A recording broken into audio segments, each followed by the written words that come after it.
good on the Falcon 9 and the Dragon vehicles for an on-time launch, but weather is trending the wrong way right now. We're keeping our ears open in case we hear that the weather is going to be no-go for the rest of the count. Right now, we are counting down at T-minus 32 minutes. Stage 1 locks and Falcon RP1 9 did flow rates begin are nominal. propellant load at T-minus 35 minutes, right on time. The propellants we use on Falcon 9 are a fuel, which is rocket-grade kerosene, also called RP1, refined petroleum. We use an oxidizer, and that's the super chilled liquid oxygen, or LOX as we call it. Those two propellants come together, but they don't light, so we need an ignition source to complete the fire triangle. For this, Falcon 9 uses a fluid called T-tub. You might see that just before first stage ignition, or maybe later in the second stage ignition. You get a green colored flame as the T-tub comes out into the oxygen, and that ignites the main engines right before the rocket takes off or the second stage engine lights. Now currently in the fueling, RP1 fuel is about 10% full on the first stage. That's the bottom 2/3 of the stack of the vehicle you can see on the left. The first stage is that long white cylinder at the bottom, plus that black cylinder called the inner stage. That's the entire first stage that we're loading with LOX and RP1 kerosene. That's the part that comes back to Earth. The second stage just above it, the white cylinder, and then above that will be the Dragon trunk and the capsule. Now currently, the second stage is also loading fuel with RP1. That's about 8% full right now. We are loading liquid oxygen on the first stage. The second stage liquid oxygen load will begin at T-minus 16.5 minutes if the weather cooperates. So LOX loading will then continue on both the first and second stage until the last few minutes of the countdown. Helium loading is also underway into pressure vessels on the second stage. We use that to pressurize the tanks in flight as the propellant is being pulled out by the Merlin turbopumps. Dragon on board the spacecraft. You can see the astronauts are monitoring systems while propellant is loaded into the Falcon 9. Now when we flew the first demo flight last year and then the in-flight escape test earlier this year, the sounds inside the Dragon capsule were recorded. So as part of the training, the sounds of the propellant loading were played back to acclimate the crew to what they're experiencing now. I'm listening to some discussion on one of the back nets, trying to track where we are with the weather criteria. We're just passing another weather gate right now, trying to see whether or not the conditions are go. In certain situations, when the weather is no go, you have to wait 30 minutes, and we are now inside of 30 minutes. But if the cloud moves away, if the conditions improve, we may be able to continue the countdown for another 14 minutes and reassess. So we're waiting to see whether or not we can continue the count. Currently we are.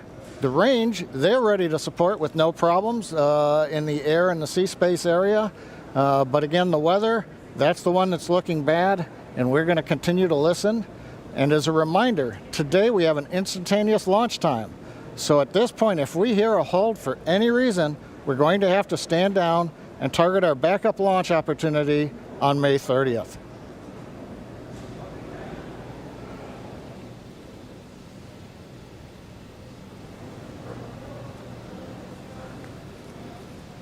For Demo-2, Bob and Doug's flight to station will take about 19 hours, and their journey is fairly similar to the trip our cargo Dragon makes back and forth to the International Space Station, with two noticeable differences: docking and splashdown. As we await T-minus 0 in just a little over 28 minutes from now, ground operations teams just doing those final series of system checks, making sure both Dragon and Falcon 9 are ready for liftoff, and really keeping an eye on that weather. And you're just continuing to get live views of the teams. You've got Falcon 9 and Dragon on your left, and then Bob and Doug on the right as they prepare at the Cape for liftoff. Once we hit T0 and a successful launch occurs, we will watch Falcon 9 and Dragon make their ascent until Falcon 9 and first and second stages separate and send Dragon on its way to the space station. And once it gets on orbit, mission operators will prepare Dragon for on-orbit operations, where Dragon will execute a series of burns that are going to gradually raise its orbit to align more closely with the International Space Station. And you're seeing some of that track in the animation on your screen right now. After doing enough of those burns, they'll put Dragon Oh, sounds like we're going to get a weather update real quick for the crew. Go ahead, Spacer. Yeah, we're currently just evaluating a constraint on the field mill rule, which looks at lightning energy dissipation. We expect to have an update at about T-minus 20, and more information there on whether we would be able to continue into the prop load or scrub at that time.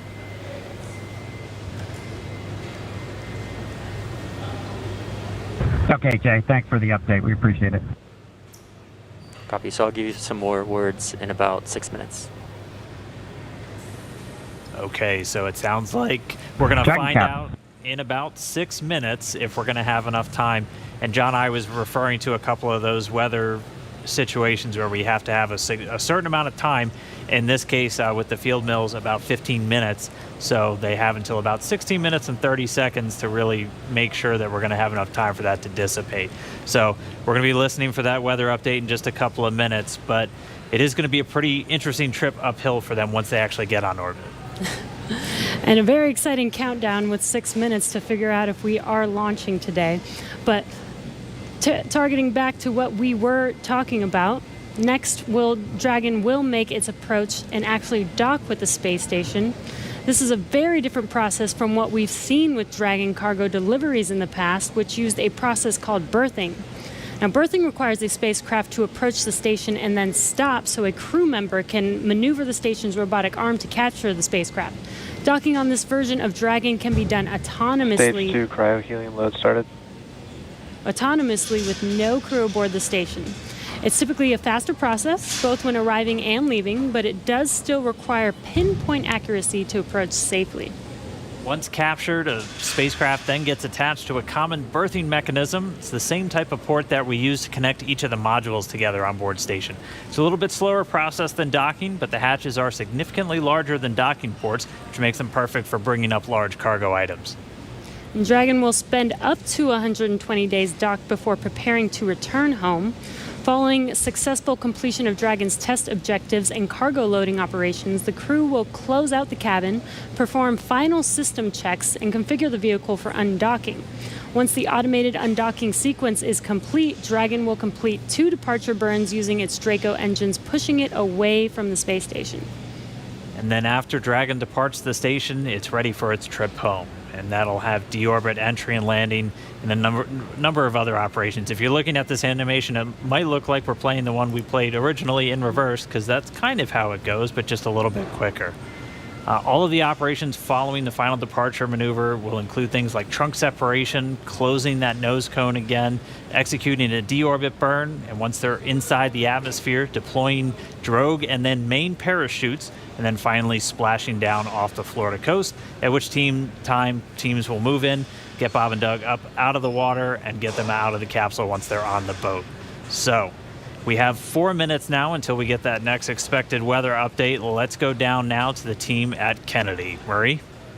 All right, thanks, Dan. If you're just joining us, we are now T-minus 23 minutes and 48 seconds from the first launch of astronauts to the International Space Station from U.S. soil in 9 years. We're going to find out in less than 4 minutes if the weather looks good for that.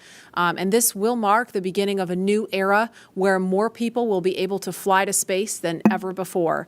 In fact, we took a poll a little bit earlier to ask you if you had the opportunity to fly to space, would you go? And 86% of those of you watching answered that you would go to space. That's an incredible number. I think, realizing that you don't have to be a military astronaut or a NASA astronaut to fly in space. You can be a regular just a regular person going up to space on a SpaceX type rocket. So I think that's why the numbers are so high. Yeah, and we are really thrilled to see all the folks watching along online. I know we certainly hope that that this is a go, but we're going to hear a little bit of a weather update in less than 3 minutes now. And Leland, I know they're waiting for a weather update, and they've come, almost all the way down the count. What do you think Bob and Doug are thinking about right now? We on SES 129, we were having some weather problems, and I think we were getting close to the countdown, and then it seemed like the sky just cleared up right above our heads. We saw it, and we knew where we were going. And, we always know that, you can have any types of delays, fuel, prop delays, all kinds of things that can happen, but we've trained over and over and over again for these types of scenarios. And so, we want to be safe. We want to be safe for our families, and we'll, do this another day if it doesn't work with the weather. I love that John I always says weather. It's that thing that everybody talks about, but no one can do anything about it. I know. And it is this interesting thing of just, succumbing to Mother Earth. She's going to tell us if we can go or not today. Right. Yeah. Well, if it happens, I mean, look at it this way. Bob and Doug got one really great rehearsal in, right? It's always best to practice and practice and practice, yes. So again, we're less than 2 minutes now from that weather update that is going to go directly to Bob and Doug, and we will quiet down so we can listen in for that, because I know we can't wait to find out what that is. And those of you watching that have been following along, we are eagerly awaiting to hear whether the weather is going to be a showstopper today.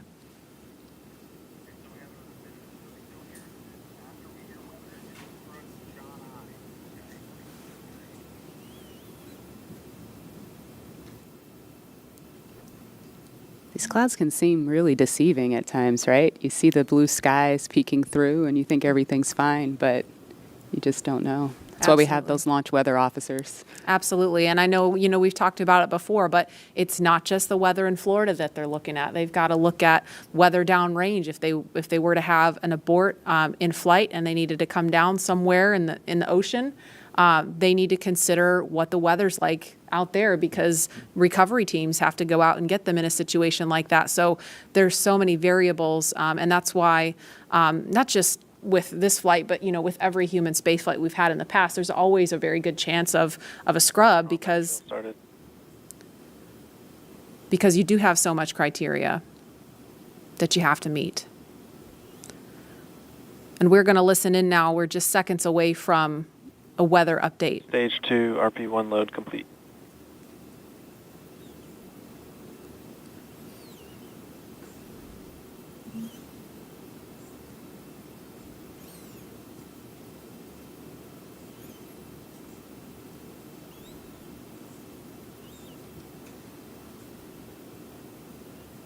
That is liquid oxygen you see venting off the rocket. That's completely normal and expected. We're standing by for a weather update. Unless you can give us another 10 minutes, I don't think we're going to get there with any of the rules today. I'm going to give you 10 minutes. I mean, another 10 minutes past T0. Oh, 16:45 local. I think we'll probably be clear on all the rules, but not quite going to make it for this. Okay. We're going to check back in with you in about 2 minutes, and then I'll call it up at about T-minus 17 minutes. Okay. Yeah, there's some of them are starting to count down, but we still have one above 2,000. So if that gets below,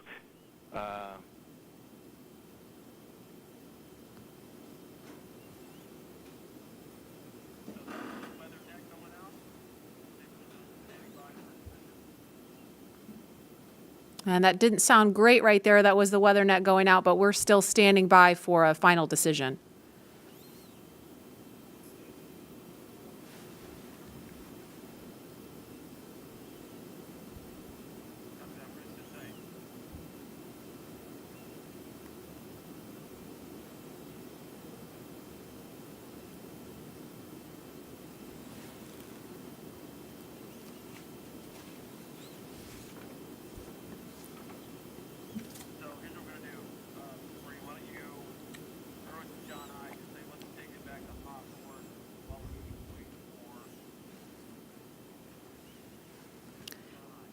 And we're going to continue to listen in for an update, but in the meantime, we're going to go over to John Innsbrucker at SpaceX headquarters in California. John? And Dragon SpaceX on weather, we're still T-minus 18 minutes and counting. LD is we are still having red some on weather. Expect an update from LD. We're waiting in about another few minute minutes. for one final check with weather. We're going to check at Okay, T-minus go ahead and 17 copy. minutes possibly. We don't really expect that things will have improved. The weather officer was not optimistic that the weather would clear up that rapidly. We did hear the launch director, Mike Taylor, joke that, if we could move 10 more minutes past the T0, weather conditions may improve, but Mike was not able to do that. We have an instantaneous window today. So at 17 minutes, we want to make that call because shortly after that, we will begin loading liquid oxygen onto the second stage. So if we're not going to have the opportunity to launch, if the clock's going to run out, stand by. We continue to violate a couple different weather rules that we now do not expect to clear in time to allow for a launch today. We go ahead and end today's launch attempt. Launch control would end the launch auto sequence and proceed into the launch abort auto sequence, please. Launch abort has started.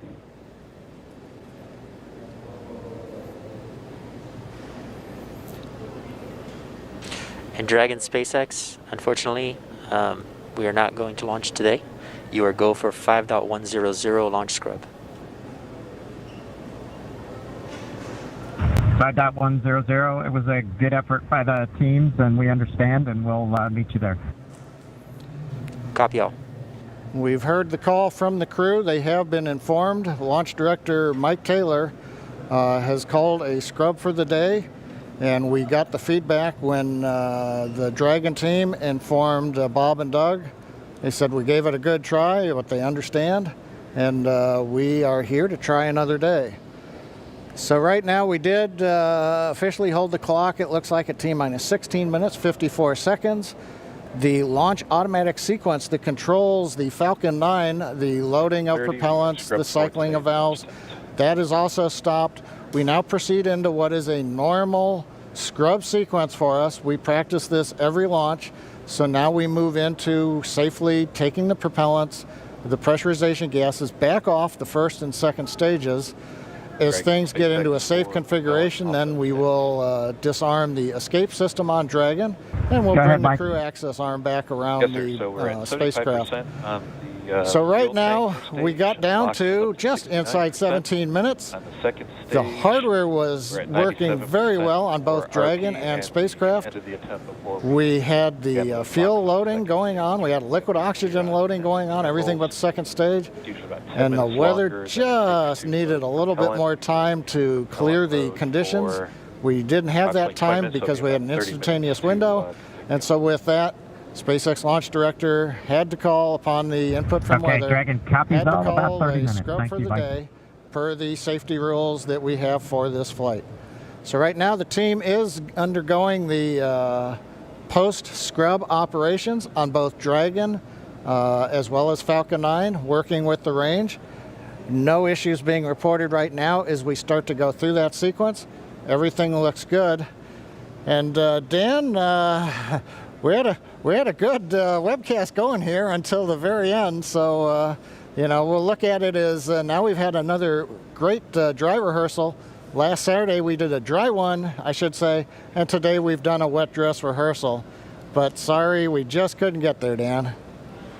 Yeah, thanks, John I. And obviously, we can't control the weather. We came right down to the wire there, hoping we could just squeeze in between those cloud systems to get a launch today, but it wasn't to be. But it doesn't mean we're done. We're going to have another attempt coming up in just 3 days, so we're going to be doing this all over again, essentially, on Saturday, on the 30th, and that launch attempt is going to be coming at 3:22 p.m. Eastern Time, so a little bit earlier in the day.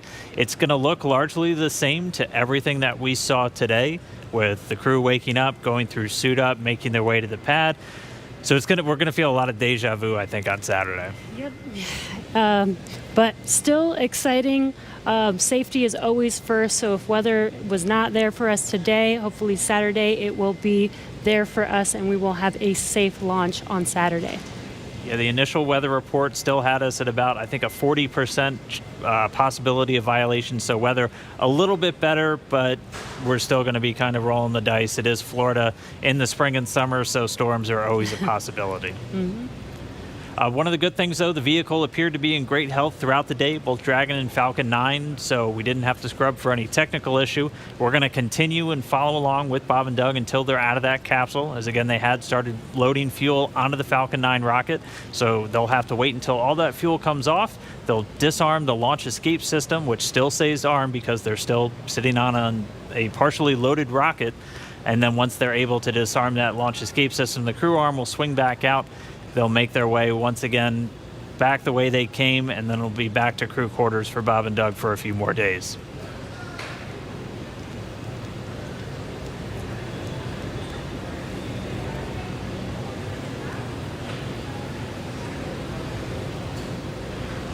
But if you're just now tuning in, wondering why we're not still counting down, we did have a launch scrub today. We were just a little under Stage 17 1 LOX minutes. and fuel flow rates are nominal for offload.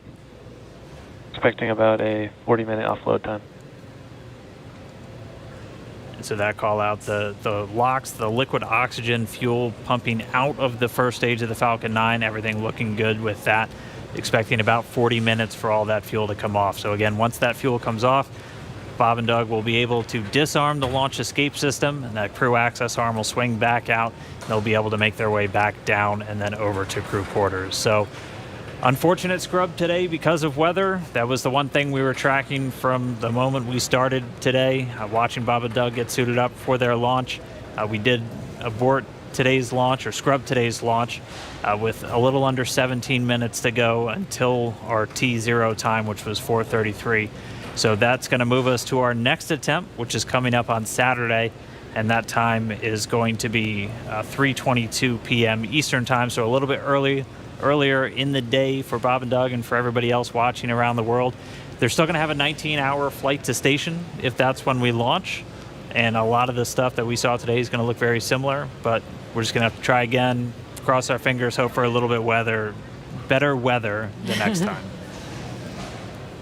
And again, this goes with every launch. We do track everything all the way down to T0 to make sure that everything is go, making sure that the range is go, weather is go. So this is standard procedure. We always tend to make sure that we have a backup day, launch day, in case we do have scrubs like today.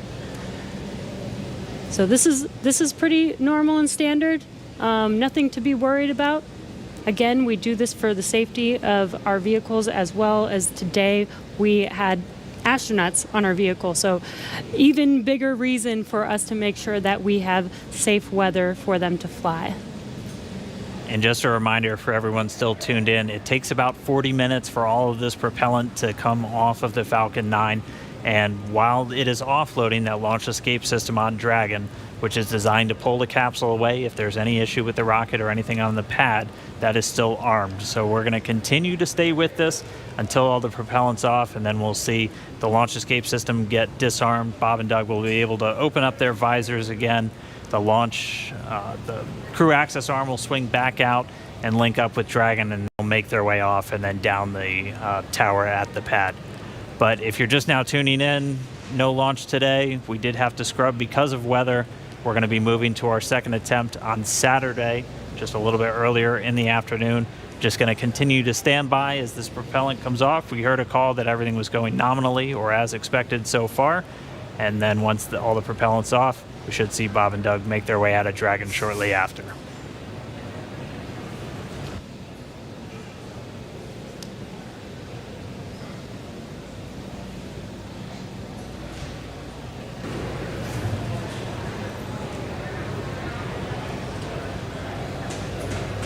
And what you're seeing on your screen is a live view of Bob and Doug on the right side inside of Dragon as they're waiting for propellant to be removed from the vehicle so that it is safe for them to disarm the launch escape system.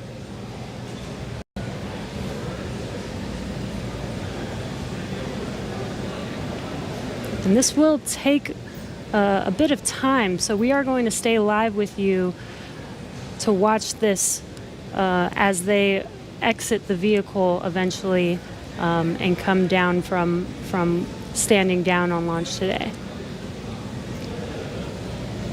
Up until the point of the scrub, we had a really clean countdown, weren't tracking any issues with Falcon 9 or the Dragon spacecraft, so always a good thing to see. We did have to scrub because of that weather. To be a little bit more specific, we were still in violation of one of the weather criterias. It was the strength of electric fields in the atmosphere that the 45th Space Wing and other weather operators are monitoring around the launch pad. And that's one of those rules where we need a certain amount of time if we're in a violation. In this offloads are case, nominal, roughly 50% on stage 1 LOX and fuel, 85% on stage 2 fuel. So the propellant offload on Falcon 9 continuing to go well. But we needed a little bit more time if we were going to be able to clear that launch weather constraint. And since we do have an instantaneous launch window today, we weren't able to make it. So we hope for better weather coming up on Saturday, where again our next launch attempt is going to be at 3:22 p.m. Eastern time, and we'll be able to go through everything. I mean, we saw them get suited up. They had a great ride out to the pad. All of their initial checks on both the suits with pressure checks and communication checks went well. Able to get the Dragon hatch closed, the launch escape system arm, and Falcon 9 started its fueling. Just not able to make a good weather window today. And as John I said earlier, it was just another great rehearsal today. I don't think you can get enough practice doing this. So when Saturday comes, or when the day that we can actually launch the vehicle, Bob and Doug and the NASA and SpaceX team are fully prepared with just an extra rehearsal on the belt now.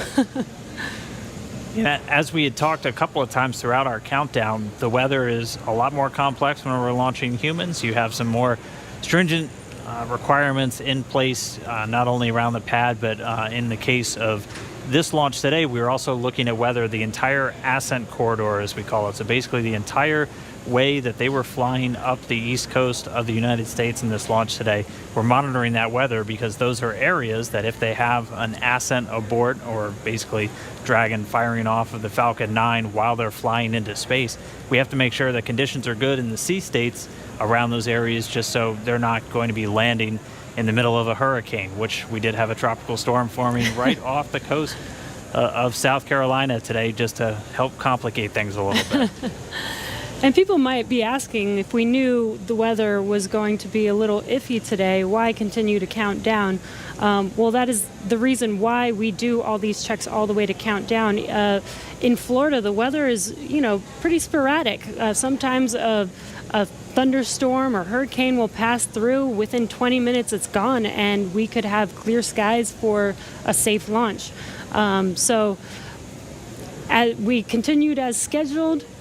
Standard procedure again to just continue to monitor weather all the way down to the last minutes of the count, and we see what happens. So today, unfortunately, we did scrub for weather, but we will attempt again this Saturday on May 30th.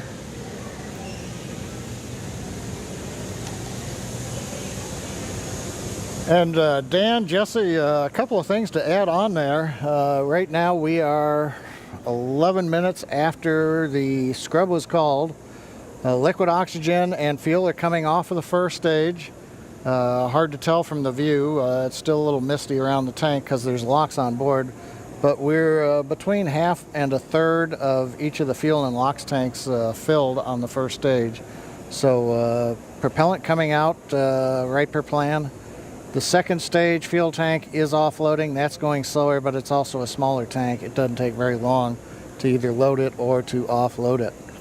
The other thing that we're working on is the high pressure helium spheres, as well as the nitrogen spheres for the landing leg system. The pressure will be brought down on those, eventually getting it down low enough to where people can re-enter the pad area. So right now the team is preparing, once they get a permission, the SpaceX ingress-egress technician team will come back inside the caution area around the pad, make their way up when conditions are right, open up the hatch and assist the astronauts out of the Dragon. I'd like to point out that for those who are wondering whether or not, having gone through this, putting propellant, pressurization gases on, getting fairly close to launch, whether that has done anything to wear out the Falcon 9 or the Dragon, the answer is no. If you can recall, the Falcon 9 is designed for at least 10 flights, and about the time we get up to a 10th flight, we'll be doing testing to find that we probably got enough margin to continue keep flying. So this is the very first flight of a new first stage and a new second stage. So we haven't even gotten through the first flight. And in all of our margin calculations, we also take into account the fact that we may scrub a launch. So even today's operation, where we have pressurized and we have stressed the vehicle a little bit, that's taken into account in our design and our qualification testing. The other good thing is that the most stressing part of the flight for the Falcon 9 on the first stage is the re-entry. So we didn't even get through that. So we're sitting here on the pad. It's a fairly straightforward situation. and not stressing on the Falcon 9. And on the Dragon spacecraft, with the human rating factors to carry crew, there is enough factors of safety, margins of safety, redundancy, that just having 2 people on board and closing the hatch and even pressurizing the propellant system does not eat into the margins of the Offloads vehicle continue nominally, significantly. 30% on stage 1 So launch, right now 35% everything's continuing to stage 1 offload. fuel. The automatic sequences that we use routinely, both at the launch sites, Kennedy Space Center, Cape Canaveral, even Vandenberg Air Force Base, as well as in our Texas test site for first and second stage. Those sequences are running. Propellant is coming off of the vehicle per plan.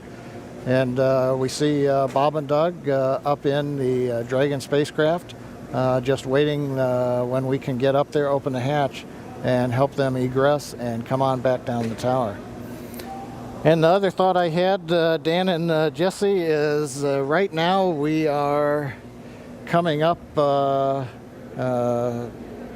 what would have been T0, and I'm wondering 10 minutes from now whether the weather officer would turn around and say, yes, it turned good. You just didn't have a long enough window. We only had 1 second and we needed 10 minutes.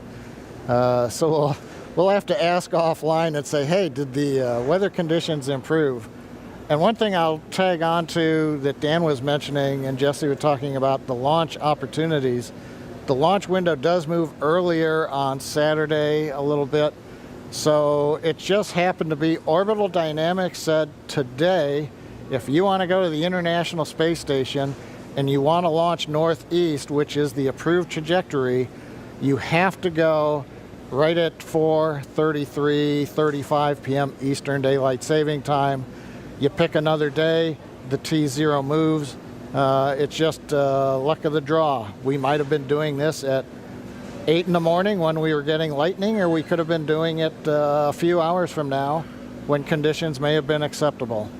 So in the end, we can all look at Isaac Newton and Johannes Kepler for orbital dynamics telling us when do we launch, and that stuck us right in the middle of a period of bad weather. So there's my science lesson for today, Dan and Jesse. Appreciate that, John. That helps soften the blow of just moving past that T-0 time. But for anybody, if you're just now tuning in, wondering why Falcon 9 is still sitting there on the pad as we move past that T0, we did have a scrub for weather today, just not able to clear all of those constraints. We keep a very close eye on the weather around the pad and their whole way Dragon uphill. SpaceX for weather.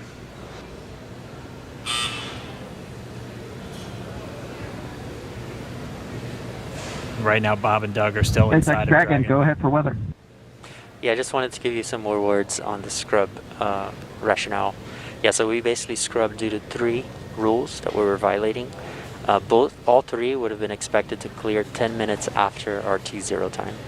And those 3 were natural lightning, the fuel mills, and the attached anvil.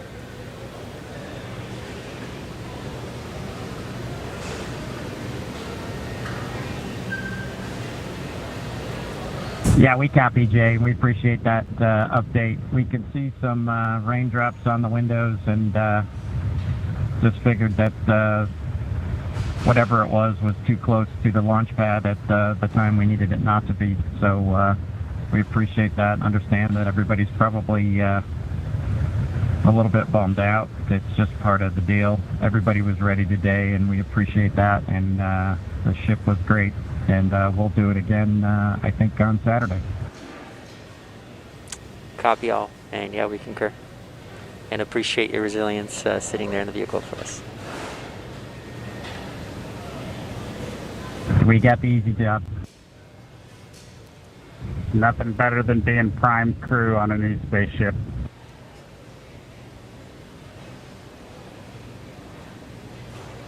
Copy that. All right, some great words from Bob and Doug. They're feeling good inside Dragon. They'll be ready to go when we make our next attempt on Saturday. Right now, we're just still waiting for all of the fuel to come off the Falcon 9 rocket. After Stage 1 that, LOX and fuel roughly 20%, and Stage 2 fuel 36%.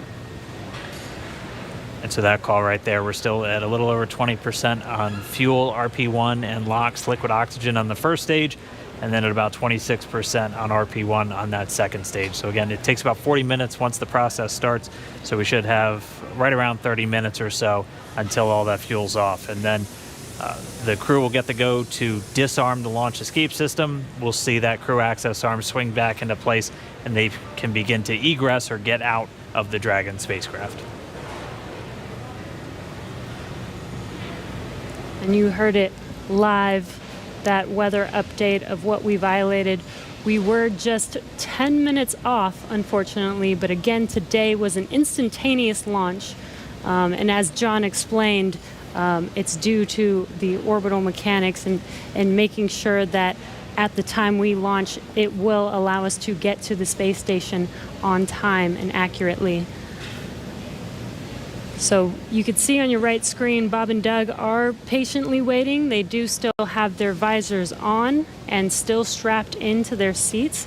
The launch escape system is still armed right now as we are offloading fuel, and will not disarm until prop offload is complete. And this is just to ensure the safety of Bob and Doug and make sure that they can egress safely from the rocket.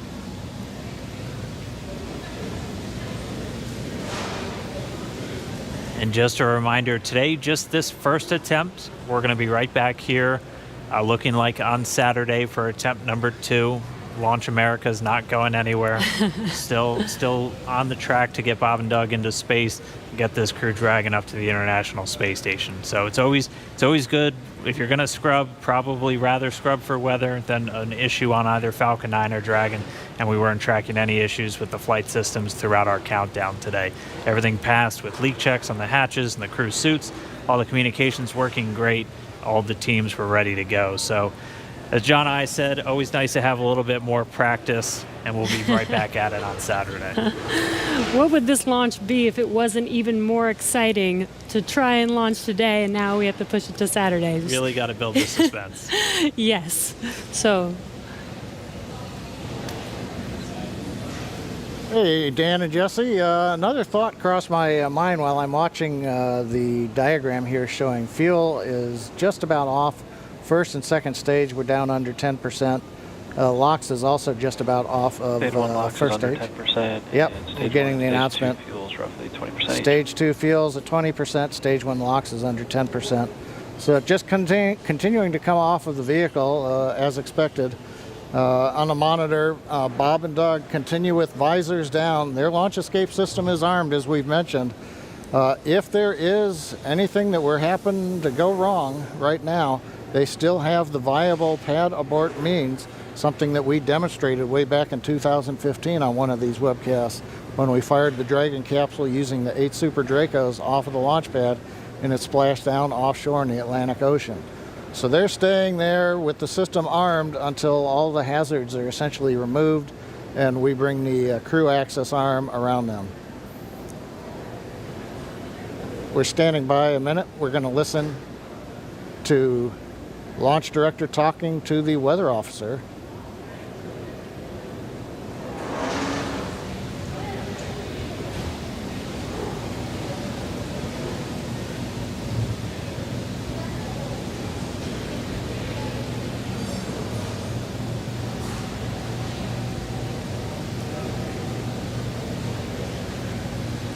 If you're just now tuning in, we did not launch today. We did have a scrub because of weather, but as we were saying, we are looking forward to trying this again on Saturday.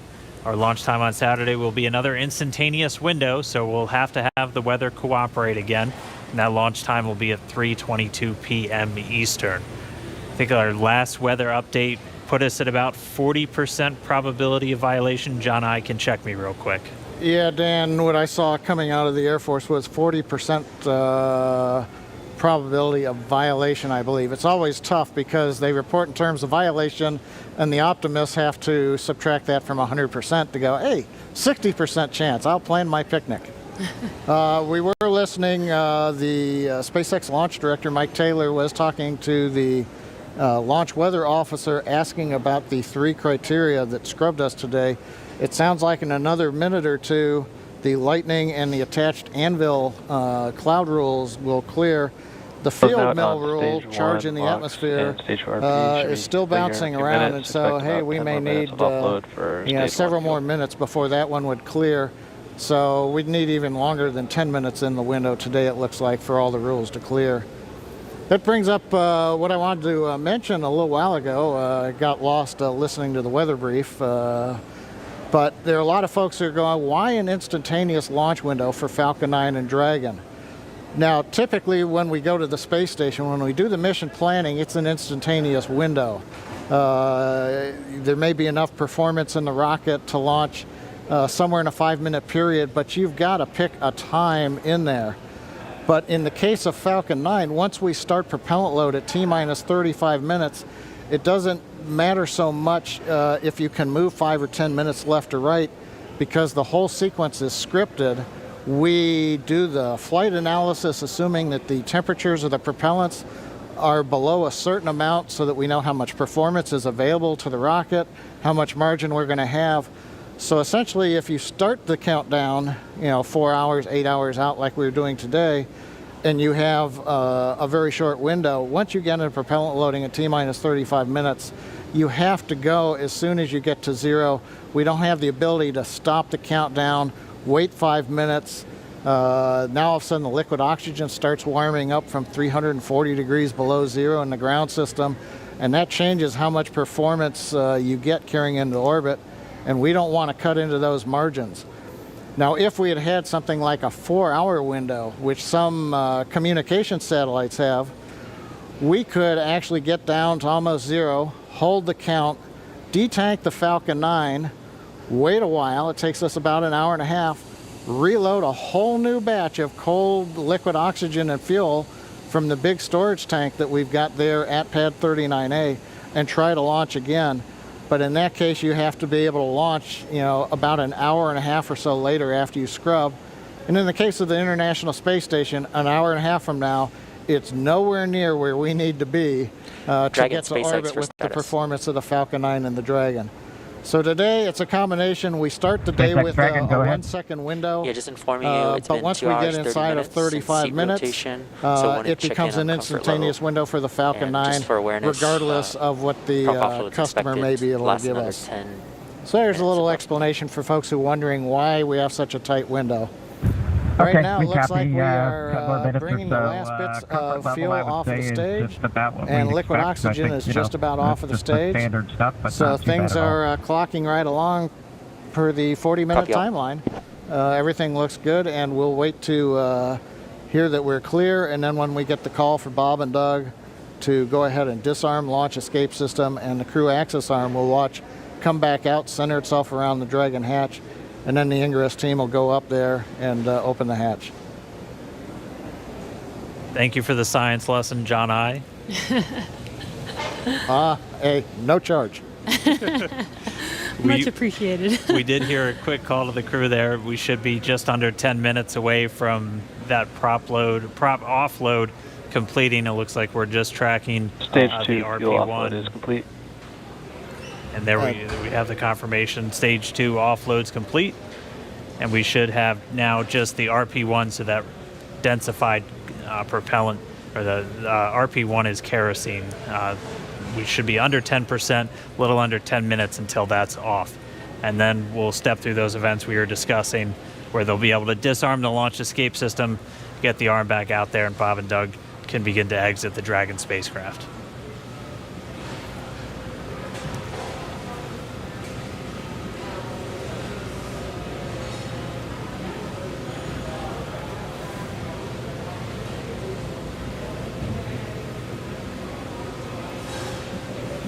Still not the friendliest skies in the background. That is Florida, though. The weather is constantly changing over there, which is why we always have to keep an eye on it through every single launch that we have out there. And Bob and Doug are patiently waiting. As you can see, that is a live view of them on the Crew Dragon vehicle as they're waiting prop offload to complete. Second stage prop offload is complete. We are just waiting on first stage to Stage complete. 1 box offload is complete. Waiting on stage 1 fuel in roughly 5 minutes or so. And again, the launch escape system is still armed. We are waiting for a prop offload to complete before they disarm that, and then they will be able to egress from the Crew Dragon vehicle. And we just heard we should be just under 5 minutes away from the last of that fuel coming out of the Falcon 9 first stage. And then we'll see those events start to pick back up, and we'll see the crew arm swing back out. They've been in those seats for a couple hours now. They typically get inside of Dragon a little over 2.5 hours ahead of launch. So they've been strapped into these seats for quite a while. They are custom sized though, so they're as comfortable and as snug as possible. Obviously, since they're going to be in them for a really long time, but most importantly, when you're doing that splashdown at the very end of the mission, it's your car seat, and splashing down or landing on land is not the most gentle of procedures in a capsule. So just really making sure that they're snug inside of that Dragon capsule. But we should be a little under 5 minutes away from the prop offload being completed. And as Dan mentioned, those suits are custom made, but the seats are also custom fit for each astronaut as well. They do remain on Crew Dragon for this mission for almost 24 hours about. So we do want to make sure that they are comfortable and make sure that the suits and the seats are comfortable enough for them to stay in that position for a while.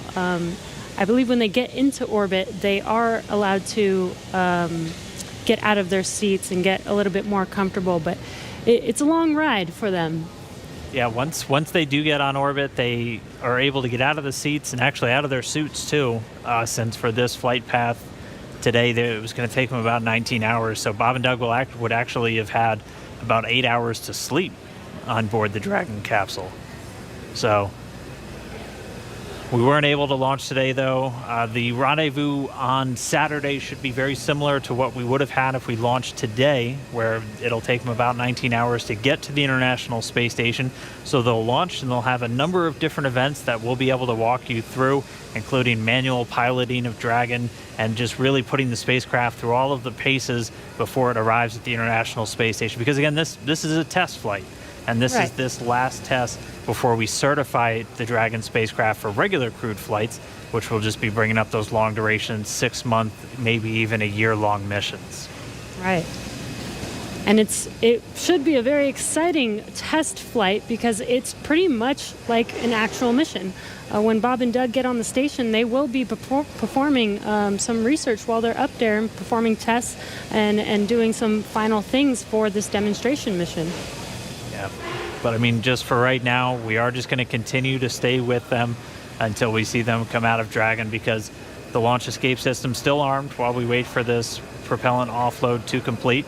That's just done as a safety measure. Anytime you have rocket propellants beneath you, you want to make sure that we have a good way for them to get out of the way. And so we should be within just a couple of minutes for that final bit of RP1 coming off the first stage. And then we'll hear the crew get the go to disarm that launch escape system. We'll see the crew access arm swing back in. But if you're just tuning in, expecting them to be in space, we did have a scrub today due to weather. Our next launch attempt is going to be this Saturday, May 30th at 3:22 p.m. Eastern Time. And just like we did today, we're going to be bringing you every single step of the way. It's going to look a little familiar if you watched all of today's, but it's going to be just as exciting. I can imagine it might even be more exciting with all the anticipation that we've hyped this launch up for, with already going through it all today. But again, the more practice we have, the better off we will be. Hopefully next launch attempt we will have a flawless launch and actually be able to lift off with good weather. Yeah, weather is going to be the big thing that we'll continue to watch. That was the culprit today for our scrub. And our initial weather reports already looking at about a 40% probability of violation.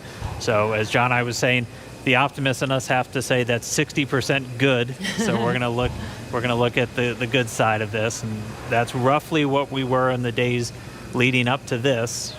We won't have a rogue tropical storm forming off of South Carolina on us on Saturday, but Florida weather will always be dynamic, so we'll just continue to track and hopefully get a good chance hit that window on Saturday. And just a reminder, everything else on the vehicle and for the mission was looking good today. It was just the weather, which, as John I has said earlier, and Lauren even referred to him mentioning this, weather is the one thing that we actually cannot control on our missions. So unfortunately, it did cause us to scrub today, but the vehicles are healthy. Bob and Doug were ready. And they should be ready to go again with the next launch attempt on Saturday.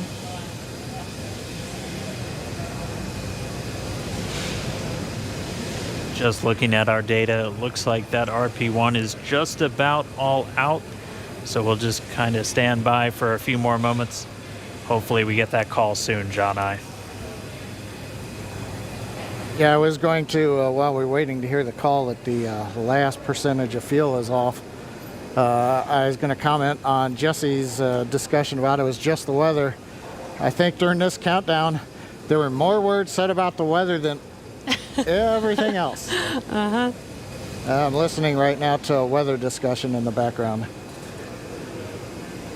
Yeah, and again, for people wondering if we knew that we did have bad weather, even from this morning. Again, we do monitor this all the way down to the final minutes of the countdown. And with Florida weather being pretty sporadic, sometimes we have even hurricanes coming through or bad weather coming through and passing 20 minutes later and having good weather for a launch. So this is why we continued to attempt to launch today. But unfortunately, for T0 today, weather was not on our side. Yeah, and Jesse, this is John again. I dropped off to listen to a weather discussion. They were just giving the times. The lightning rule went green, so we could have gone without a lightning concern. The attached anvil rule cleared, but the field mill rule is expected to clear at 58 minutes after the hour. So that's another 4.5 minutes from now. So we were close, but we needed about 25 minutes later launch time. It does remind me, at risk of offending some people, but the old saying that says it's better to be on the ground wishing you were flying than flying wishing you were on the ground. Yes, definitely. Safety first, always, and making sure that when Bob and Doug do fly, they are flying safely and as planned. So again, this is standard procedure for us to make sure that they do have a safe flight to the International Space Station. All right, well, for now, we're just continuing to stand by, expecting the call that all of that prop has now been offloaded from Falcon 9. All right, venting vehicle tanks to nominal TPC set points for crew ingress.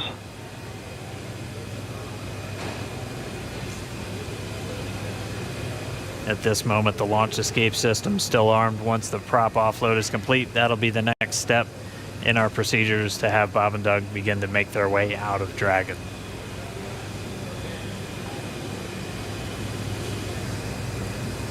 LD, countdown 1. LD. We have the prompt here for nominal crew egress. Okay, so we're ready for launch escape system disarm. As affirmed, ready for launch escape disarm. MD copies. You guys are ready? Yeah, launch team's ready. Go ahead and advise the crew.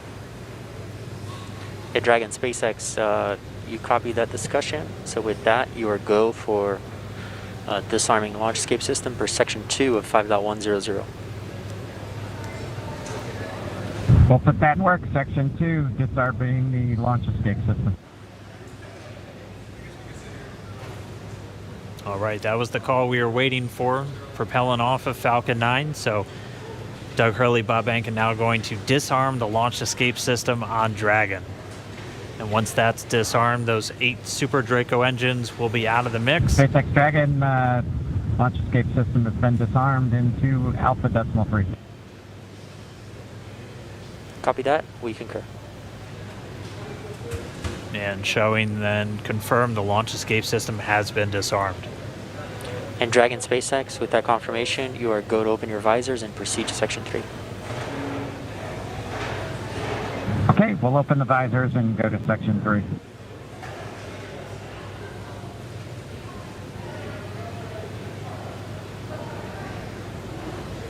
As you heard and you can see, Bob and Doug can now open their visors and get ready for exiting the vehicle. Again, they kept their visors on while the launch escape system was armed, while prop offloading was continuing. And that is just to make sure that they are safe. Now that there is no more propellant on any of the vehicles, they are safe to have disarmed the launch escape system and now are getting ready for that crew arm to swing back, the hatch to open, and for them to egress. SpaceX Dragon with an update. We're holding in 3.4 and we're ready for seat rotation when you are. Copy that. We'll wait for the closeout team to open the hatch and verify clearance, and then we can execute seat rotation.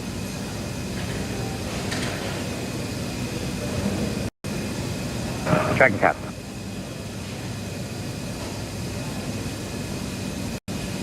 And there's that crew arm swinging back towards Dragon. Once that crew arm is in place, they will be able to open the hatch on Crew Dragon. Bob and Doug's seats will rotate back out of launch position so that they can safely get out of their seats and egress the vehicle. And we heard they'll have what they call nominal egress, so just the normal procedures for getting them out of the capsule. That means the same closeout team that was there to get them in will be able to assist as they come out. They'll arrive and get that hatch open, and then they'll be able to rotate the seats. That'll rotate Bob and Doug pretty much forward, where they'll be in the original position that the seats were configured when they made their way into Dragon. It just gets them a little bit out and under the displays and makes getting in and out of the capsule a little bit easier. They've been in those seats for about 3 hours at this point, so definitely a long day for the crew as they woke up about 6 hours prior to our T-0, had their breakfast, which we confirmed was steak and eggs, at least for Doug Hurley. And then they proceeded through all of the suit up and the trip to the pad, making their way inside Dragon, where they've been for about the last 3 hours at this point. We were on track for an on-time liftoff right at 4:33 p.m. Eastern Time, but did have to scrub a little under 17 minutes before launch due to weather. So for now, we've offloaded all of the propellant off of Falcon 9. The launch escape system has been disarmed. That crew access arm is back right up next to Dragon, as you can see in that view on the left.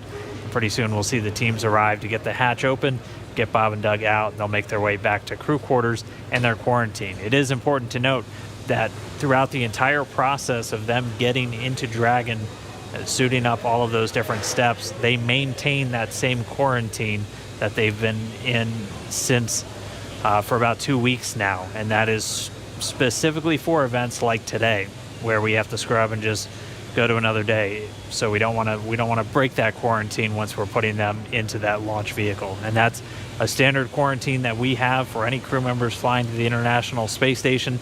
The current COVID-19 pandemic obviously puts a little bit of extra pressure and a little bit of an extra spotlight on that, but they're following a lot of the same procedures that we have in place just to keep crew members healthy before they go and spend several months in space in an enclosed environment with just a couple of other people. Right, and it's a little bit more difficult to get them help on the space station, right? So we want to make sure that when they do head up to the space station, that they are fully healthy. So this, again, is standard procedure, not just because of this pandemic that's going on. This is a standard procedure for astronauts to quarantine prior to heading to the station. And as Dan mentioned, this is a standard procedure to exit the vehicle as well. We did scrub today, but this is not an emergency state. This is standard procedure.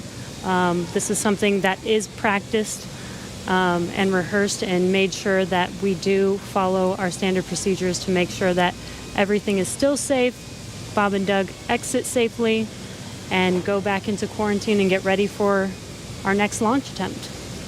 Looks like they're getting a chance to stretch their legs, though. Yeah. Yeah, Dan, Jesse, I'm monitoring along in the scrub procedure right now. They're getting the goes to get the folks back to the pad, the crew that'll open the hatch. So they have notified the team chief, launch engineering, to return to the pad. As a reminder, around the pad, the Air Force and NASA set up roadblocks to make sure nobody gets into the hazard area.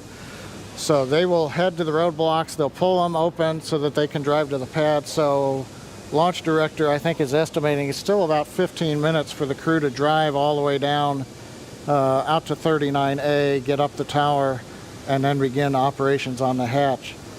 They have confirmed that the purge of the Dragon service section, which is nitrogen during the countdown to avoid an oxygen leak, that is back on air now. The crew access arm is on air, so they're ready for the egress team to get up into the tower. But it's going to take them a little bit still, I think, to drive down the road in the vehicles and go up the elevator. But everything continuing to run per a normal scrub countdown, which we have had the opportunity to practice with the crew in, for example, the dry dress rehearsal last Saturday after we had done the static fire of the Falcon 9 the day before.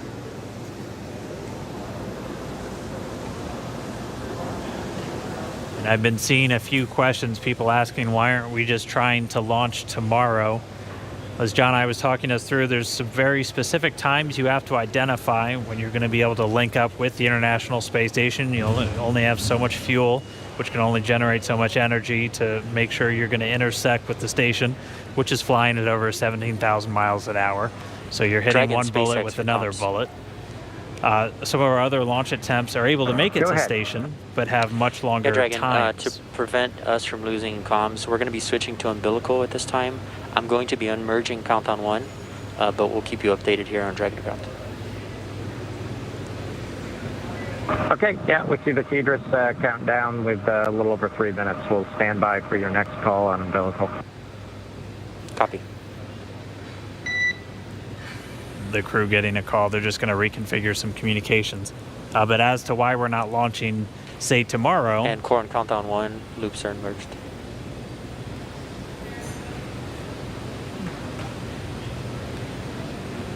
But when we pick our launch attempts, we also have to take in mind some of the human factors of these attempts. Some of these other launch attempts may exist, but it would require Dragon taking in excess of 30 or more hours potentially to reach the station, which could wreak some havoc with the sleep shifts cycles, not only for Bob and Doug, but also for the crew on board station that has to line up their sleep schedule with Bob and Doug as they arrive. And the crews on station and Bob and Doug will be operating off of Greenwich Mean Time once they get there. Dragon SpaceX, comm check umbilical. SpaceX Dragon, loud and clear on umbilical. Copy, heavy the same. Still getting good comm between the crew and the core here in Hawthorne. But really, just to sum it up, we pick our launch attempts for a number of reasons, not just can we make it to the station, but just how long is it going to take to get there. And that's why Saturday is going to be our best option. We're going to be targeting that one at 3:22 p.m. Eastern Time for our next attempt. And it'll be a little over 19, maybe a little over 20 hours until we actually arrive at the space station, if we're able to get off the ground on Saturday.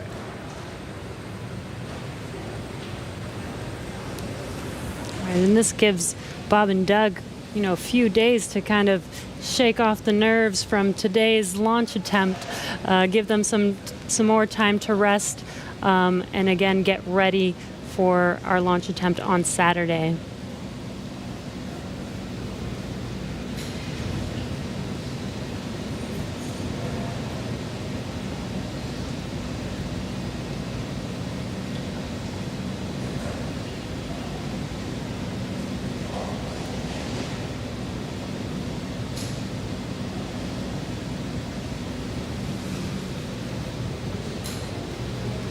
And if you're just now joining us, we did scrub our Demonstration 2 mission today.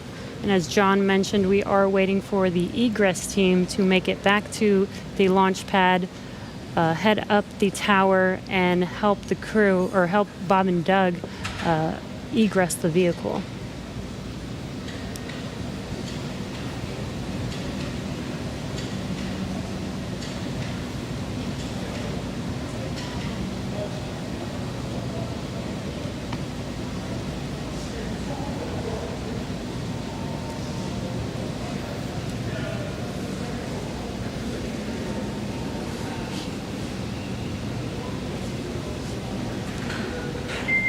Dragon SpaceX for closeout team status.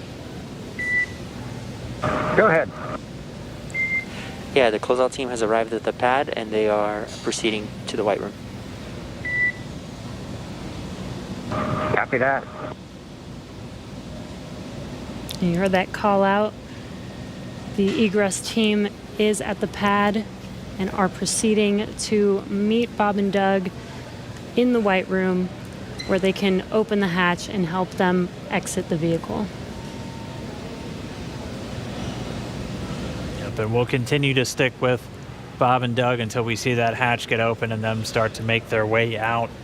And then they're going to, and there we can get some views once more back at the pad. You can see that egress team moving back in. They were wearing the black clean suits that we saw as they were helping Bob and Doug get into the Dragon just several hours ago. They're now going to get on the elevator, make their way back up, down the crew access arm, and then we'll get that Dragon side hatch opened. And as we saw earlier, this is a very tall structure, but that elevator is pretty quick there. So we saw them enter the bottom of the tower. It should be a very short time before they make it to the top and are able to get to the White Room and open the hatch for Bob and Doug.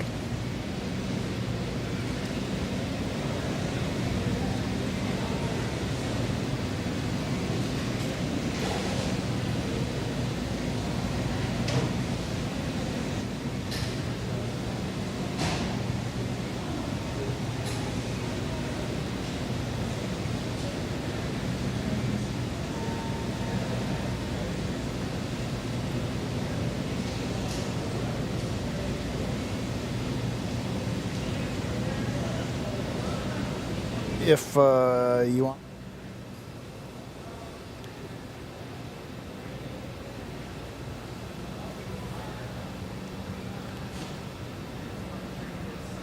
And it should just be a few more moments. We'll see that closeout team make their way back into the crew access arm and down the hatchway. And again, if you are just now tuning in, we did have that scrub just about a little under 17 minutes before launch.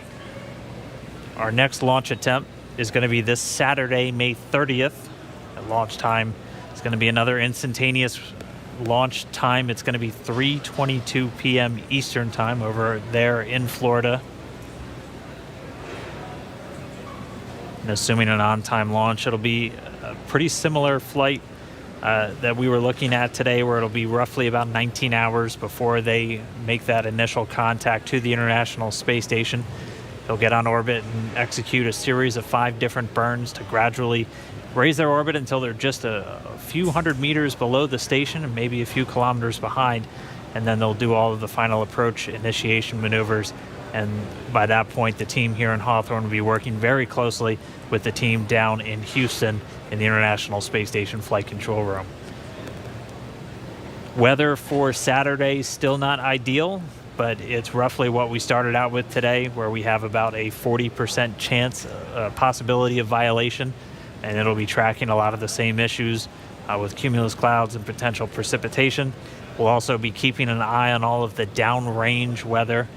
Oh, it looks like we're seeing some people start to make their way into the crew access arm now, so we should see them get that Dragon side hatch open in just a few minutes. But as a reminder, we'll be looking at weather around the launch pad and weather downrange in their flight path on the way to orbit, and that's always checked just in case they have to do any kind of emergency maneuver and land down in the Atlantic Ocean.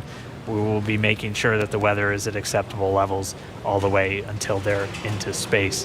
So You can see the team coming down now. Should see the hatch open momentarily. And then we can begin to get Bob and Doug out of the Dragon spacecraft.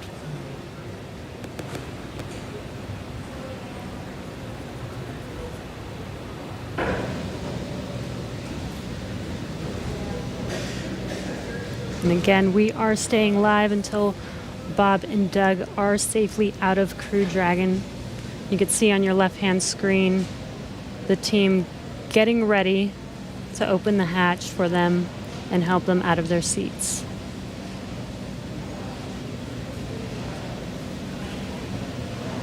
And at this point, the launch escape system has been disarmed. That was done after we successfully offloaded all of the propellant from the first and second stage of the Falcon 9 rocket. There are propellants loaded into Dragon, so the teams look like they were just doing what we call kind of a sniff test, so using a portable detector just to assess the atmosphere around the Dragon capsule itself before they get the hatch open and bring Bob and Doug out.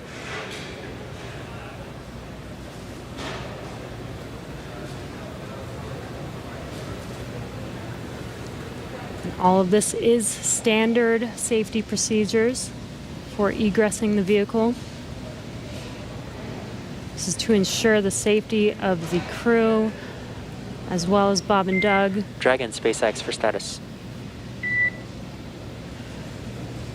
Go ahead.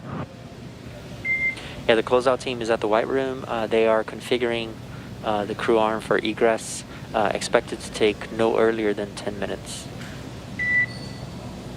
Okay, 10 minutes. Thank you.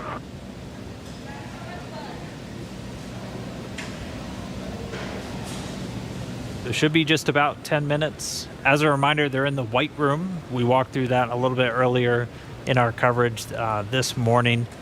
The White Room name simply because of its color, and that's something that started all the way back during earlier Gemini missions. And that is literally the last place on planet Earth where astronauts are standing before they get loaded into this vehicle.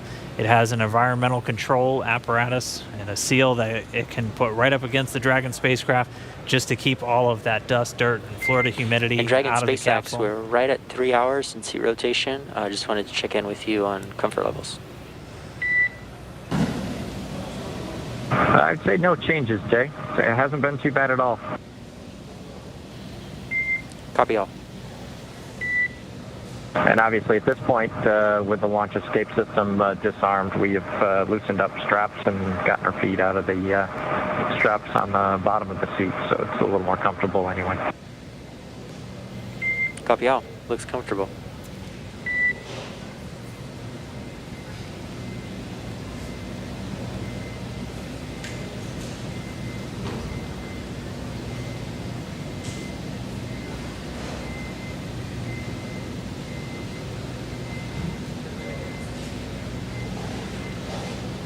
Right now, the closeout team just going to take a couple of minutes to configure the White Room.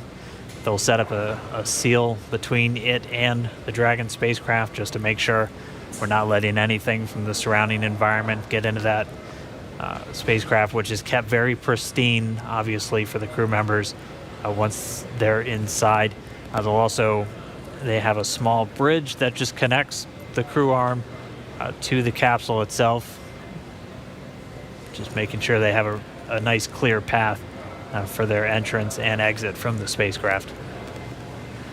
So it should just be a few more minutes. We'll see that hatch get opened, and then our crew members can start to make their way out. And you heard seat rotation. They rotate the seats prior to their actual flight to where they're a little bit more parallel to the ground, and that just puts them directly in front of those displays. We'll see them rotate down, just giving... Not belong inside of the vehicle, so not just like dirt and dust, but just anything that was not meant to be inside of there should not be there. So we are doing everything as a standard procedure to make sure that we do keep FOD out, especially since this is going to be another attempt and another opportunity for FOD to enter the vehicle. As they're exiting, we still make sure that we keep everything basically like a clean room.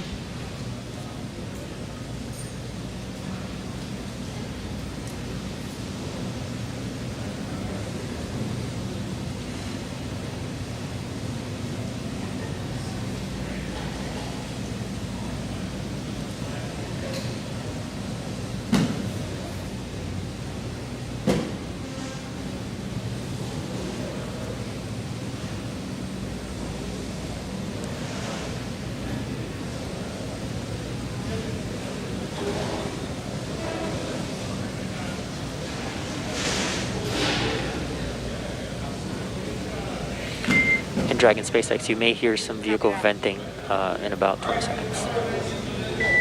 Copy.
John Isberger here with the webcast desk in Hawthorne, California. We are continuing to wait for the crew to open the side hatch. We've got the cameras showing astronauts Doug Hurley, Bob Behnken inside. Visors are up. They've gotten their feet out of the restraints. Gloves are off in case of Doug, it looks like. And the team is just outside the hatch. They're going through the sequence right now, make sure pressure checks are all good, make sure there are no concerns with gases, be it the propellants of the vehicle or just nitrogen gas that we use as a purge. Currently, we are coming up on about 50 minutes after the planned T0. To just reiterate what Dan and Jesse have been talking about earlier, we had a good countdown. I had a lot of fun saying there were no issues on Falcon 9 or Dragon of a technical sort. The range was ready to support. The downrange weather looked good in case Dragon had to make a unplanned abort splashdown in an escape maneuver somewhere in the Atlantic. And we even had the, once we get on orbit, in case Dragon had to re-enter and come back early, the weather was good in the Pacific in case it had to come down. So everything was looking our way except Mother Nature, the weather. It's Florida, and we got into the back end of the tropical storm that has now gone ashore in the Carolinas. But unfortunately, that left everything disrupted just enough to where we violated several of the weather rules, and we did not have enough time for them to go green. Green meaning where the range says conditions are clear and you are all right to launch. We were still red on those rules, And that was the end of the countdown for the day. Again, we scrubbed at T-minus 16 minutes, 54 seconds. That was shortly before we were due to begin loading the liquid oxygen onto the second stage. That was both the logical breakpoint in the countdown procedure where we could take a scrub without loading one more propellant on the vehicle. And at the same time, that was when the range gave us the final bad news that we weren't going to get green conditions before the clock ran out of T0. So continuing to watch right now as the crew works to get the hatch open. They send final commands, making sure that everything's go. Once the hatch is open, the ground crew can verify that there's nothing in the way under the seats that Doug and Bob are sitting in, and we will get a seat rotation again, get them back a little bit more vertical. They're more on their backs right now in the launch position, so they'll rotate, then they'll help them out of the seats, and they'll come back out and down the arm and off of the tower.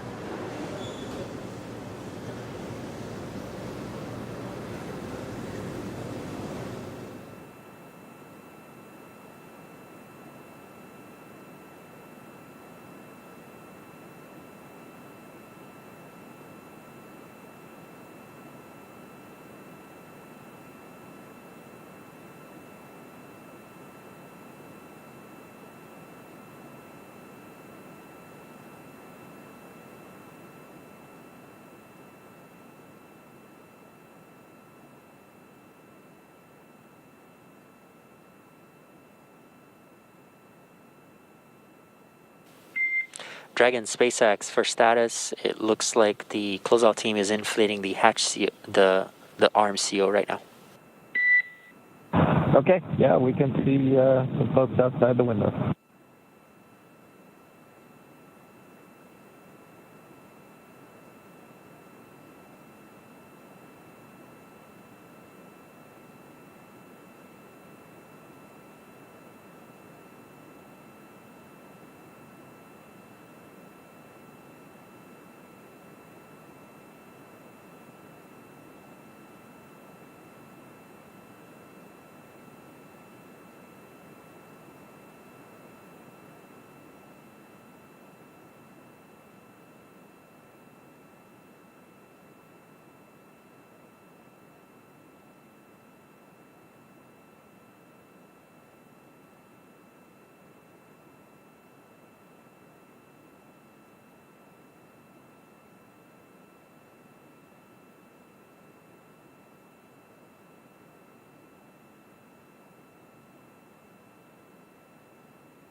All right, we've been quiet for a few minutes, but if you're just now tuning in, we did not launch today. We did have to scrub today's mission due to weather. We were just under 17 minutes away from our T0 time at 4:33 Eastern when the call was made. We were still in violation of a few of the weather constraints that just are really there to inform teams when it's safe to launch. So we're looking at weather both around the pad and weather all the way on the way to orbit for them. So we did have to scrub.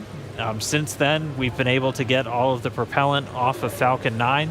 The launch escape system has been disarmed, and right now the closeout teams are there in the white room, so right at the end of that crew access arm. They're configuring the big seal that goes around the Dragon capsule just to make sure its environment is isolated from all that nasty Florida weather, and then they'll be able to get the hatch open, and we'll get Bob and Doug back out.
Well, we're coming up on just under an hour since the planned T0. Again, if you're just joining us, well, we've been here summing up for a while. Dragon, Launch SpaceX did for not- status. Yep, stand by for status check. Go ahead, Jay. Yeah, closeout team still working to do the hatch seal inflation. Expect another 5 to 10 minutes. Okay. Okay. We scrubbed at T-minus 16 minutes, 54 seconds. We violated 3 weather rules. The weather rules finally cleared up, but it was long after the planned T0.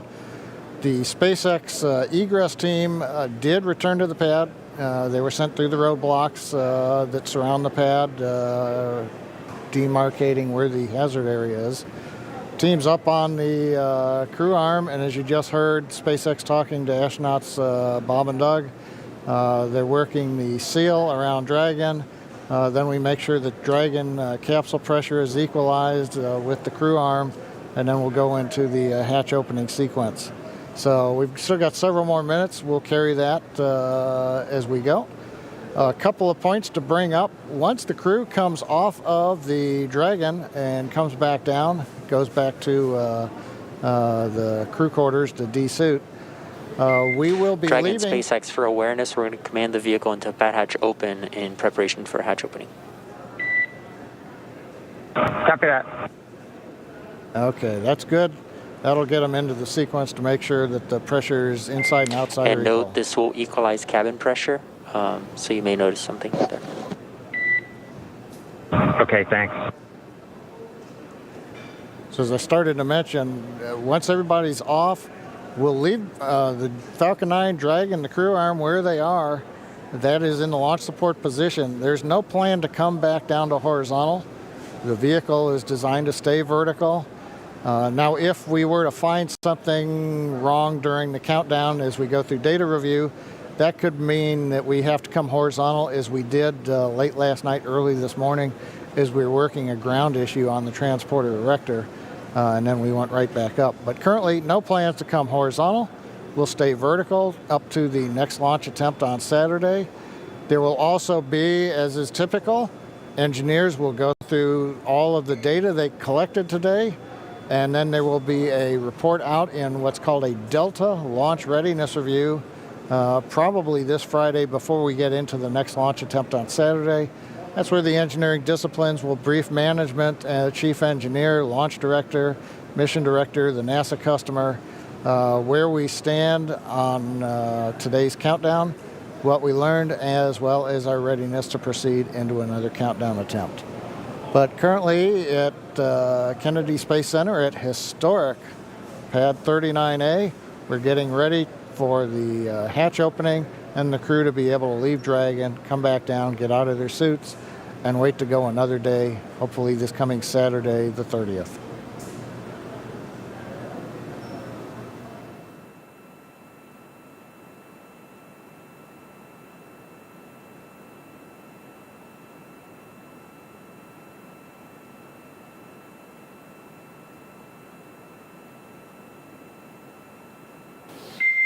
And Dragon SpaceX, sure you see the vehicles in pad hatch open. The AVVs are now open, and that nitrox injection is complete.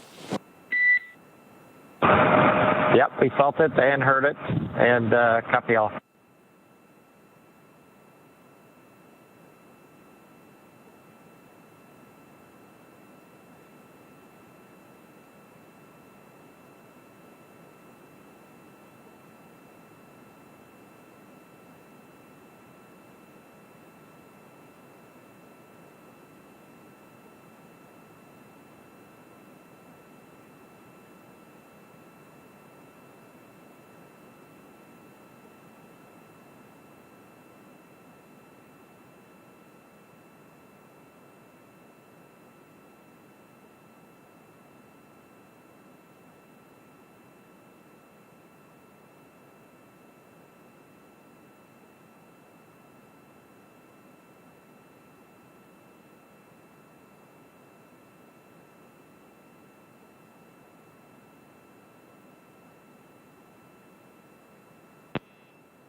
And Dragon SpaceX for status, the closeout team is stepping into hatch opening now. Copy.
John Innsbrucker back here at the webcast desk in Hawthorne, California. We've got another camera up, and you can see the side-by-side view on the monitor. Astronauts Bob and Doug inside, waiting for the hatch to come open.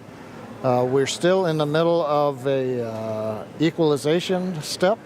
Make sure that pressure inside the Dragon is equal to the ambient pressure, so that when we open the hatch, it just comes open without any extra force. You can also see the SpaceX team is up alongside the capsule. They are removing essentially the thermal protection devices. For example, if you have a door handle on your automobile, if you're going to have to re-enter from outer space, you're going to have to put a small heat shield over that door handle. Otherwise, any kind of protuberances, cavities could be subject to burn-up. So they have to take their time, make sure that we get all of the thermal protection safety devices off, so that they can then get access to the mechanism to go ahead and bring the hatch open. So what you are watching right now on the left monitor is the egress team going through the steps. This is typical. We're not hearing any chatter over the pad net that they're having any problems. They just take their time and make sure that everybody's ready to bring the hatch open when they finally get there. So currently we are T plus 1 hour and 11 minutes or so since the planned launch. Obviously, we're still on the ground as we're going through the post-scrub operations to bring astronauts Doug Hurley and Bob Bacon out of the capsule. And you can see now hatch is coming open.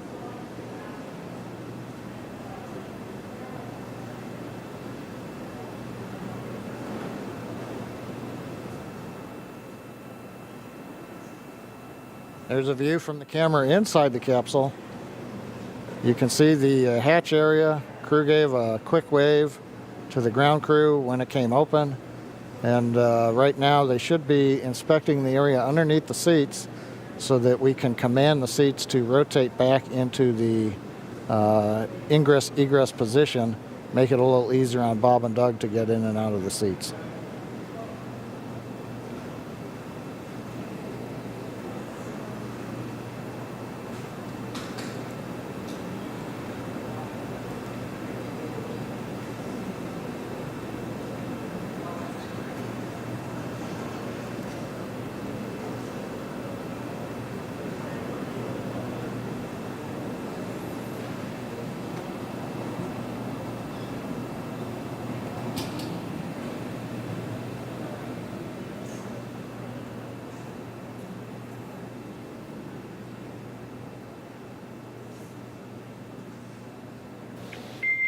Dragon SpaceX, just for awareness, they have a few more steps in their procedure, and they should be calling to us for seat rotation shortly.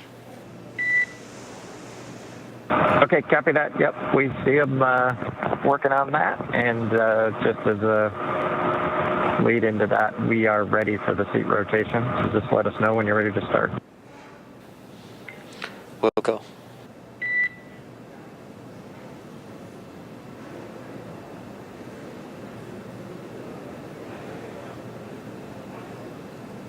Here's the confirmation from the Dragon team talking to the astronauts that they are just about ready to send the seat rotation command. Again, the ground crew is verifying, making sure that none of the cargo that's packed in Dragon underneath the crew, nothing is in the way, nothing came loose. You're looking at one row of crew seating, but there is, as we've mentioned before, Dragon's designed to carry up to 7, but on this flight, for example, much of the cargo that we're carrying is loaded in various areas down below where the astronauts are seated. So they're just verifying nothing's in the way so that when they send the rotation command, the seats will pivot without encumbrance.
Dragon SpaceX, we are initiating seat rotation.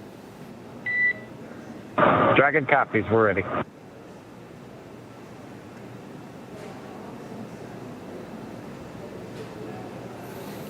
That call out from the Dragon core up to the crew, letting them know that we are sending the commands from the ground to rotate the seats, and you can see astronauts Doug Hurley, Bob Behnken rotating in their seat back to a more comfortable position to get in and out of the capsule.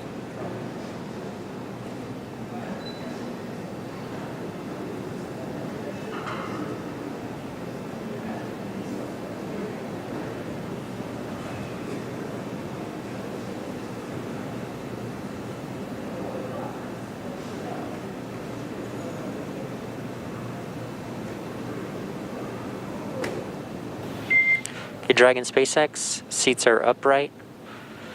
Thanks for the valiant effort today, helping us test our scrub timeline, and we'll see you Saturday. Yeah, we appreciate those words.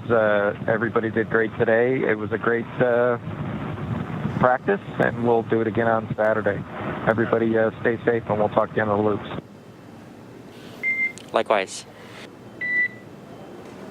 Well, Dan, we've heard it. They've got rotated. The hatch is open. The ground crew is going to work to get the astronauts out. The SpaceX Dragon team, like the SpaceX Falcon 9 team, is going to be coming off of console now as we turn it over to the folks on the pad.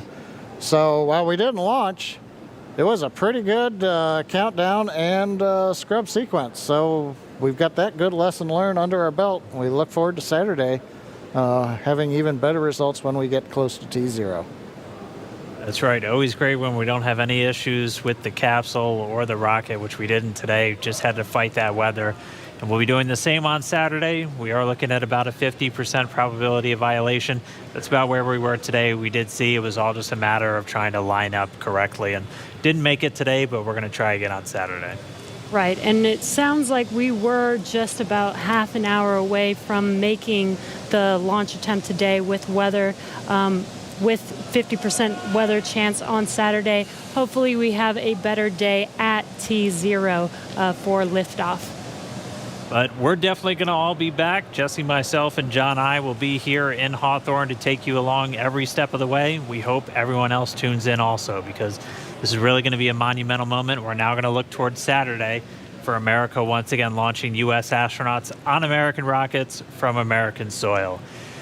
With them getting out of the capsule, though, that's going to do it for us here at Hawthorne. We're going to send you back down to Florida for one last check-in with our teams there. So over to you, Marie, Lauren, Leland, if you're still sticking around, and we're going to be looking forward to Saturday.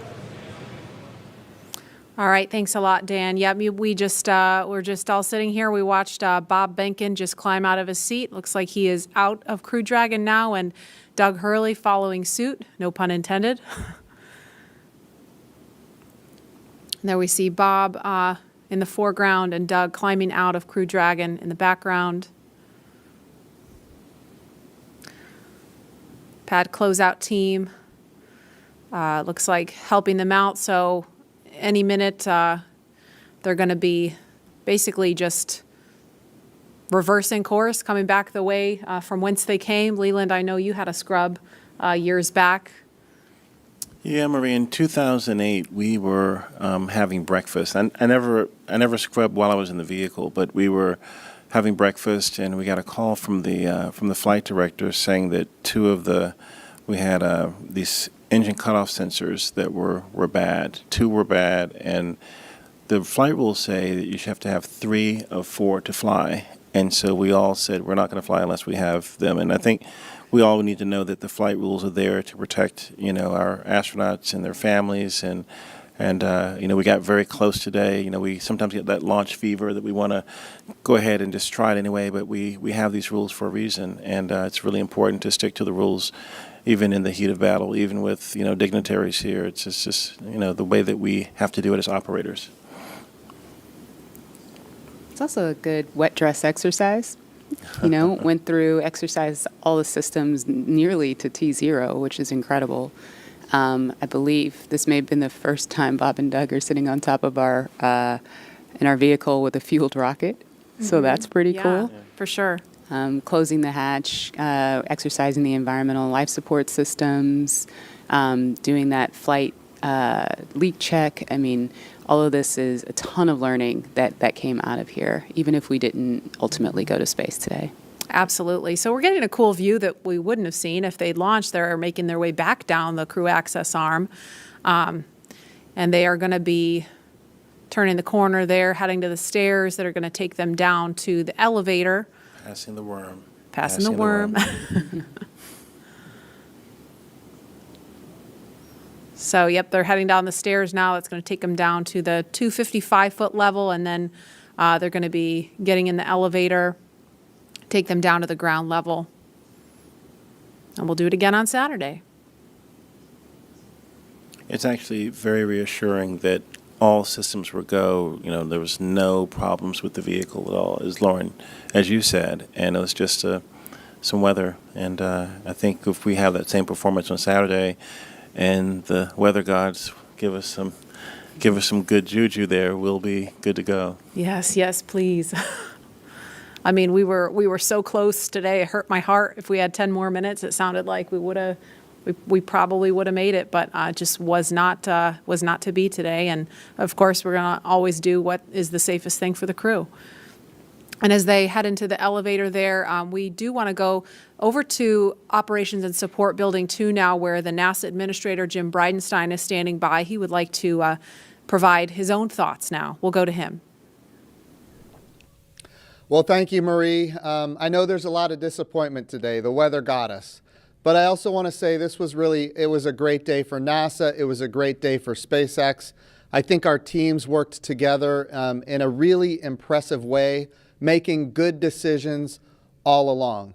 So here in this particular case, we had just simply too much electricity in the atmosphere. There wasn't really a lightning storm or anything like that, but there was a concern that if we did launch, it could actually trigger lightning. And so we made the right decision. We had the parameters set ahead of time, the teams worked together, and in the end, the right decision was made. I will tell you, I've done a lot of interviews over the last 2 days, and in those interviews, I get asked over and over again, is there undue pressure here? People say to me, with all of the attention of the world on this launch, with all of the VIPs coming, are you going to feel pressure on this launch? And I will tell you, as I've told our teams, under no circumstances should anybody feel pressure. If we are not ready to go, we simply do not go. And I will tell you, I am proud, so proud of our teams working together to make the right decision in this particular case. We have a lot to look forward to. In just a few short days, on Saturday afternoon, we're going to do it again. Here's what we know. We are going to launch American astronauts on American rockets from American soil. We're going to do that. We're very close. I also want to say that this was an important milestone just today.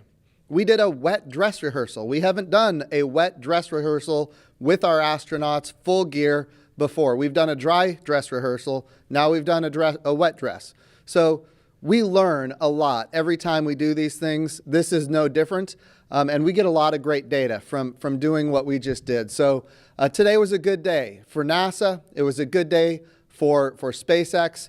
And we've got a lot to look forward to. So I want to say congratulations to both of the teams. And let's go get this done. I know we're up for it. Saturday is going to be a great day. And here we go again. So thank you to everybody for all the great work. Marie, back to you. All right, thank you so much. Those were some great insights from Jim Bridenstine, the NASA administrator.